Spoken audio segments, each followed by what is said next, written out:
दुर्दैवाने वेग वाढल्यामुळे अनेक ठिकाणी आज रेल्वेचा असेल किंवा गाडीचे असतील किंवा विमानाचे ॲक्सिडेंट जातात। योगायोग बघा, माझ्या भावाला जाऊन आज बरोबर 2 महिने झाले। 28 जानेवारीला माझ्या भावाचं प्लेन क्रॅश झालं। 2 महिने झाले या गोष्टीला। एखाद्या कुटुंबातला कर्ता पुरुष जेव्हा जातो ना, त्याचं दुःख त्या कुटुंबालाच माहिती असतं। आम्ही पण हे भोगलेलं आहे। मग विमानात जाऊ दे का गाडीत जाऊ दे किंवा रेल्वेमध्ये जाऊ दे, सुरक्षितता ही अतिशय महत्त्वाची झाली। आणि सुरक्षितता कशासाठी? आता माझ्या भावाचं प्लेन पडलं, 2 महिने झाले, माझ्या कुटुंबाला कुठे न्याय मिळाला? आमच्यासारख्या कुटुंबा, माझा भाऊ डेप्युटी चीफ मिनिस्टर होता महाराष्ट्राला, त्याला जर न्याय मिळत नसेल तर सर्वसामान्य माणसाला न्याय कसा मिळणार?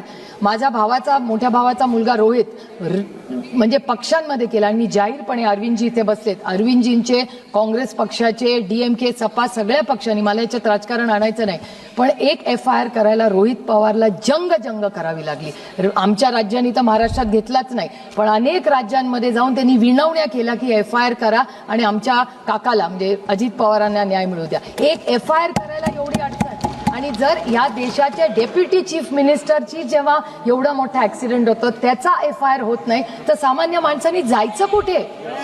तो माझा भाऊ जेवढा होता, अजित पवार जेवढा माझा भाऊ होता, तेवढाच महाराष्ट्रातल्या प्रत्येक मनामधला एक लाडका नेता होता।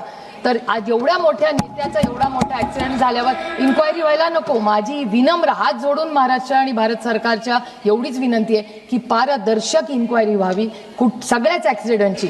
मग तो अहमदाबादचा क्रॅश असू दे, हेलिकॉप्टर क्रॅशमध्ये COD बिपिन राऊत गेले तो असू दे, मध्ये ॲम्ब्युलन्सचा एक क्रॅश झाला, एअर ॲम्ब्युलन्स झारखंडला, किंवा अजित पवारांचं विमान पडलेलं, हा न्याय हा समानच असला पाहिजे प्रत्येक कुटुंब। मग तिथली तो